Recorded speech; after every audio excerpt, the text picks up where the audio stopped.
Most of you will drive a car every day. You open the door, get in, buckle up, start the car, put it in drive, and head to your destination. Based on statistics, most people are more interested in how fast they get where they're going than getting there safely. Do you know how many people die in the U.S. in car wrecks every year? 42,000. That's right, 42,000 people a year get in their car, drive away, and never come back. Where did they go wrong? While you're driving, you incur 6 different conditions. These are the 6 conditions of driving. It's important that you recognize these conditions and that you drive accordingly. These conditions are always present, whether in our favor or not. Because of these conditions, no 2 trips are ever the same. Sometimes conditions can change during a trip. Every wreck that we could possibly be in can be contributed to at least one of these conditions. The 6 conditions of driving are driver, light, road, weather, vehicle, and traffic. When talking about the driver, I would like to start with a statistic. In the U.S., 85% of all traffic wrecks are due to driver error. You do not get in wrecks because of bad luck. You get in wrecks because you do things wrong. The driver is often the only condition that you can control. It's the driver's responsibility to know the rules of the road and the conditions in which you're driving. I would like to ask you a question. What is the #1 type of wreck in the U.S.? It's the rear-end collision. How does it happen? Not paying attention is not the answer. Following too close is the answer. Did you know that it takes the average person 1 second to see the brake lights of the car in front of them and then move their foot to the brake? The driver's not pressed the brake. They've just moved their foot to the brake. You are human. It takes a second or so to react to what you see. So if you are 1 second behind the car in front of you and they slam on the brakes, you are going to hit them. So what is a safe following distance? Well, the answer is 3 seconds.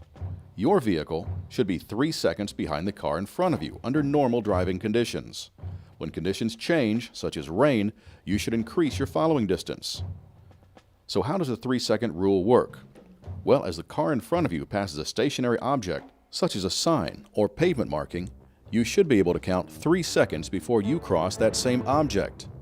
If you do not leave enough time to react, then you are relying on the person in front of you to not slam on brakes. When you follow too closely, you do not control your fate. The person in front of you controls your fate. So if you run into the car in front of you, it's not because you're having a bad day or because the guy in front of you is a jerk. It's because you did not leave yourself enough room to react to what you saw. Other factors the driver has to deal with are hearing, vision, illness, fatigue, drowsiness, and mobility.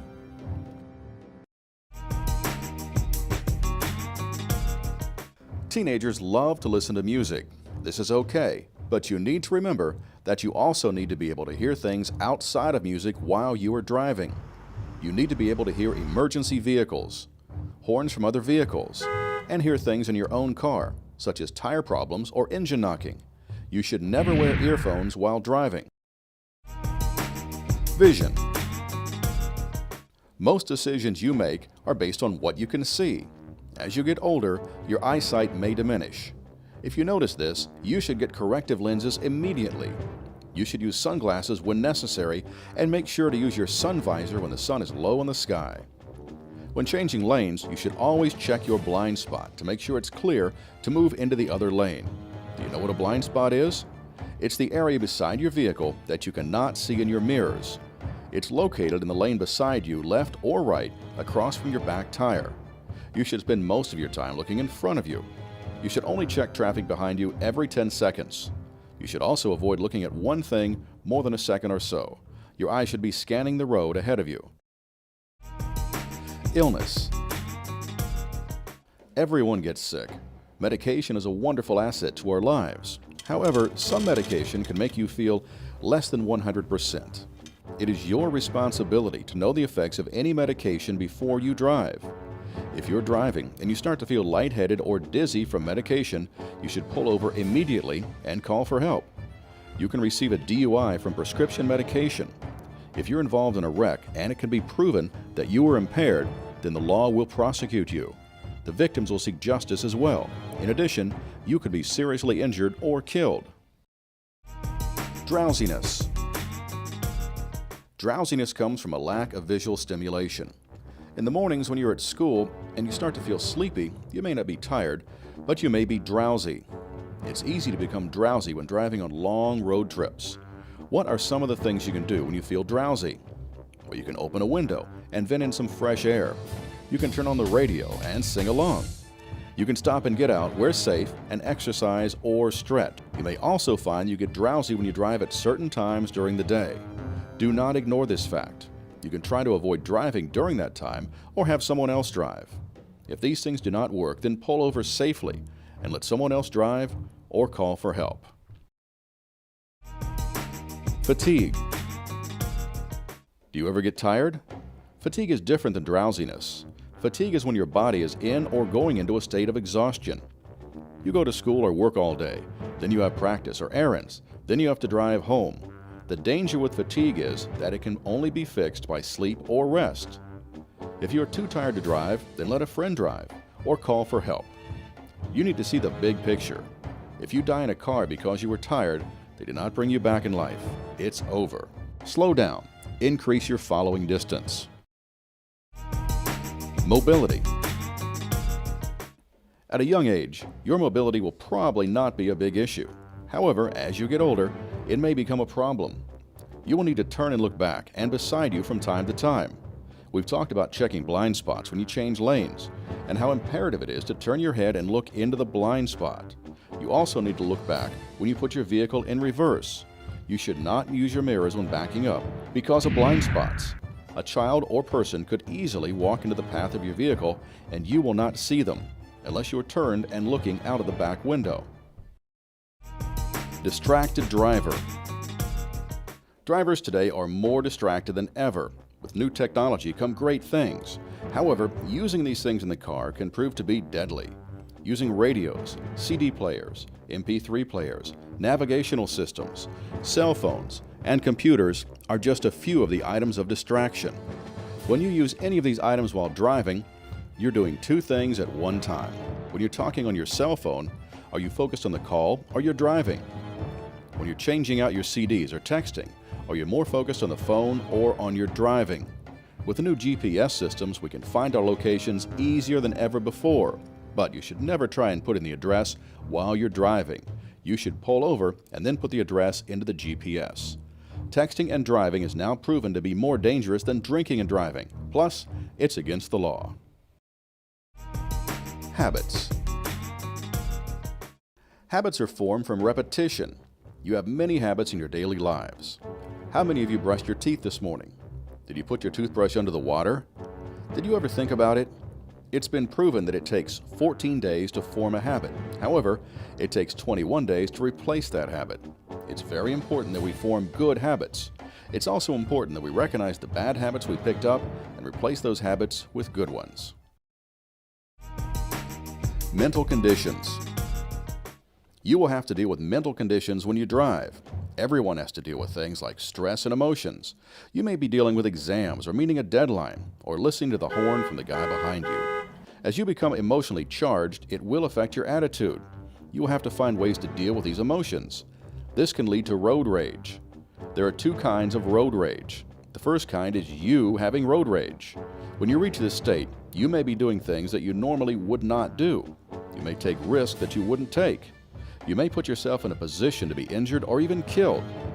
Second, there is road rage against you. When this happens, you have someone who is willing to cause bodily harm to prove their anger. Your reaction to this could add fuel to the fire. Every year, people are shot, beat up, driven off the road, cursed at, flipped off, and assaulted from people who have road rage. You should always try and defuse the situation. If someone is showing signs of road rage against you, you will need to keep a level head. Try saying, "I'm sorry." Remember, there's always someone crazier than you. Light conditions. Almost all the decisions a driver makes is based on what they see. If you cannot see clearly, you may not make a wise decision. In order to see clearly, you must have adequate light. Too much light or too little light can be dangerous. Too much light in the rain or fog will only reflect the light back into your eyes. You should always use your low beam headlights in the rain and fog. You may experience too much light when the sun is low in the sky, early in the morning and late in the evening. Make sure you use sunglasses when needed, and always use your sun visor to minimize the effect of sun glare. Have you ever heard of overrunning your headlights? Do you know what that means? The average car low-beam headlights will give you about 100 feet of vision. You'll have about 200 feet of vision with your high-beam headlights. When you're traveling at a speed of 35 miles an hour, it will take you about 100 feet to stop. When you're traveling at 53 miles per hour, it will take you 200 feet to stop. In both situations above, if something is blocking the road, like a train, you would stop just in time. If you're going any faster than the speed I mentioned, you're overrunning your headlights. You would not have enough time to stop your vehicle. You should also make sure your headlights are clean from dirt and mud so you can utilize the maximum amount of light. Slow down. Increase your following distance. Road conditions. How do we know if a road is dangerous? What do we look for? There are many things that contribute to making roads more dangerous. First, over 90% of wrecks happen at intersections. Intersections are the most dangerous part of roads. Large intersections are dangerous, but small intersections are dangerous as well. Intersections are where people stop, slow down, turn, and cross the paths of other vehicles. You should be very cautious at intersections. This is not the place where you want to be casual and distracted. Turn lanes offer a great deal of relief from roads. Roads with few or no turn lanes are more dangerous. You should also be aware of the shape of the road, such as straight, flat, banked, hills, and signs. The surface of the road, for example, concrete, asphalt, sand, dirt, gravel, oil, or water. You should be aware of the shoulder of the road. Is there a drop-off, sand, or packed dirt? You should also know how to use the interstate shoulder. If you have to pull over on the interstate, you should move your vehicle completely off the road into the grass. The shoulder is used for vehicles to slow down and speed up if they're re-entering the interstate. Weather conditions. You will drive in many different types of weather conditions. The most common adverse weather condition that will occur is rain. Whenever conditions are less than ideal, you should double your following distance. Your car is equipped with wipers and tires to help you deal with the rain, but you still need to drive differently than you do when the roads are dry and your vision is better. The first 15 minutes of rain is especially dangerous, as water mixes with sand, gravel, oil, and grease. After 15 minutes, most of those elements are washed off the road, leaving just water. You should watch out for water that is puddled up. This can lead to hydroplaning. When hydroplaning occurs, your tires are not touching the road. There's a small film of water in between your tires and the road. You'll skid as if you're on ice. When skidding, you should not press the brake. If your tires lock, you cannot steer the vehicle. Driving in fog can be very dangerous too. Your vision is very limited. Therefore, you should slow down. In heavy fog, it's also hard for other people to see you. You have danger in front of you and behind you. You may want to use your emergency flashers to draw attention to those drivers who may be driving too fast. You may also have to drive in the snow or ice. These conditions are the most dangerous because you have the least amount of traction. Following distance should be tripled. When braking on snow or ice, you should use light pumps on the pedal and start braking 3 times sooner than you normally would. The best way to get good traction on ice is using chains on your tires. Slow down. Increase your following distance. Traffic conditions. We share the road with other people. Sometimes we have a few people around us, and sometimes we have hundreds. You'll need to be aware of the other cars on the road. Sometimes people do things wrong, and you need to be ready to react when that happens. A good plan to have is as follows. Scan the road ahead at least 12 to 17 seconds. Identify hazards early. Predict what others may do and decide what you will do if. Execute your decision. Traffic conditions can change while you're driving. You will drive in city traffic, secondary traffic, open road traffic, highway traffic, and interstate traffic. In the city is where most wrecks occur. This is the area where you find the highest number of vehicles. In the city, you also have to deal with more situations. You will incur 300 situations per mile in the city. You may have multiple lanes, turn lanes, traffic lights. Roads will usually be straight and wide. Speeds are often 35 to 45 miles per hour. Secondary roads are designed to take some traffic off of the main city roads. These roads may be more narrow, and curves and hills are often more sharp. Secondary roads usually have fewer turn lanes, which can congest traffic. Speeds may be 25 to 55 miles per hour. Open road driving is like driving out in the country. Many times these roads have 2 lanes. You will only incur 100 situations per mile. Speeds are often faster than on the city and secondary roads, usually 45 to 60 miles per hour. Interstates are the safest roads to drive on because they have no intersections or railroad crossings. They have at least 4 lanes, and the lanes are always divided. Roads are usually flat and straight, but speeds are usually high, from 60 to 70 miles per hour. When wrecks occur on the interstate, they can be deadly because of the high rate of speed. The faster you go, the greater chance of death when involved in a collision. Slow down. Increase your following distance. Pedestrians are considered traffic as well. People walking should walk against traffic. People riding bikes should ride with traffic. Pedestrians should cross the road at intersections and marked crosswalks. However, if someone is not crossing in these designated areas, you still must yield to them. The vehicle always yields to the pedestrian. When you incur someone walking or riding a bike, you should always give them plenty of room in case they fall. As you approach a pedestrian, look at the oncoming traffic. If it's clear, then signal and move safely around the pedestrian.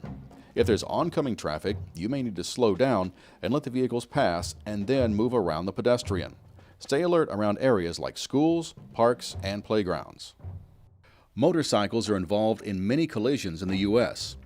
2/3 of all collisions involving motorcycles also involve a vehicle. Usually it's the vehicle's fault, and usually the driver did not see the motorcycle. Motorcycles are harder to see, and they give the driver little or no protection. Motorcycles are entitled to the full width of the lane, and they can ride 2 abreast. School buses are part of the traffic we incur on the roads. School buses are carrying our loved ones. School bus laws vary state to state. Make sure you speak to your driving instructor about the school bus laws in your state. You will always stop when you're traveling in the same direction as the bus, and the school bus is stopped loading or unloading children. The red lights are flashing and the stop sign is extended. You must also stop when you're traveling in the opposite direction, with the exception of state rules. For example, in many states, you do not have to stop if the road is separated by a physical barrier.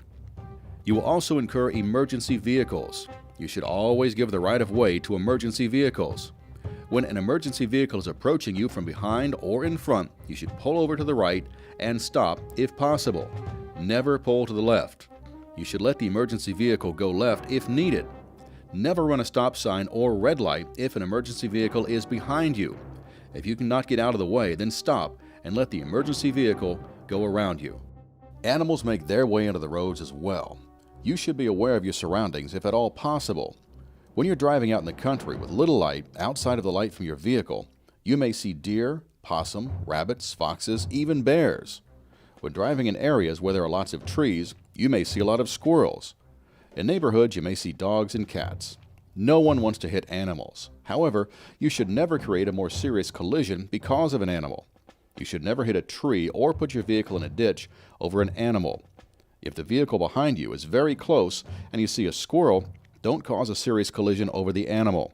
If it is safe to brake and avoid hitting the animal, then by all means do so. No matter how special the animal is, no animal life is as valuable as a human life. Blind spots and no zones. These are areas you cannot see when looking in your mirrors. Some blind spots are bigger than others, depending on different types of vehicles. The blind spot is in the left and right lane, about where your back tire is. When you change lanes, you should signal and check your blind spot quickly. If a car is in your blind spot, you should stay in your lane. You also should know when you're riding in someone else's blind spot. You never want to do that, especially in trucks' blind spots. They are called no zones. Because of the sides on trucks, their blind spots can be huge.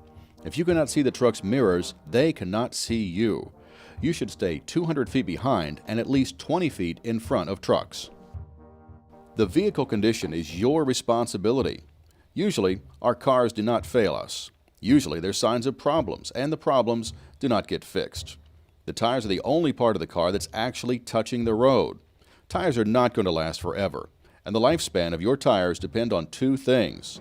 First is the quality of the tire you purchased, and the second is how you drive your car. The faster you drive, the quicker you wear down the tires. Tires have tread on them for water. You can hydroplane with new tires if there's enough water on the road and your speed is too fast. The more tread you have, the more water is channeled out from under the tire. To pass inspection in most states, you can put the head of a penny into the grooves and the rubber should reach the top of Lincoln's head. Your brakes are very important. Your brake pads will not last forever either. The lifespan of brake pads is based on quality and speed as well. The faster you drive, the more often and harder you need to press the brakes. If your pad starts to make a squeaking noise, you should have them checked. Your brake fluid is vital as well. This creates the pressure needed to squeeze the pads in order to stop your car. If your fluid is too low, you notice the brake pedal going down more toward the floor than normal. You should have it checked immediately. Your car's temperature is regulated by airflow and water or coolant through the cooling system. If your car begins to run hot, you may want to check the front grille and make sure nothing is obstructing the airflow. You may also be low on coolant. Water works fine, but water also freezes and expands. If you always use antifreeze coolant in your car, you don't need to worry about the coolant system in winter. But if you put water into your system during the warmer months, you will need to get the system flushed and have antifreeze coolant put in. There are many other aspects of the vehicle, such as the battery, belts, transmission fluid, windshield fluid, headrests, seat belts, mirrors, and lights. You may never have to deal with any of these items, but you will need to make sure someone else does. I know that seems like a lot, so let's just wrap it all up with one word: safety. Look out for yourself and look out for other drivers on the road. I want to wish you many years of safe driving.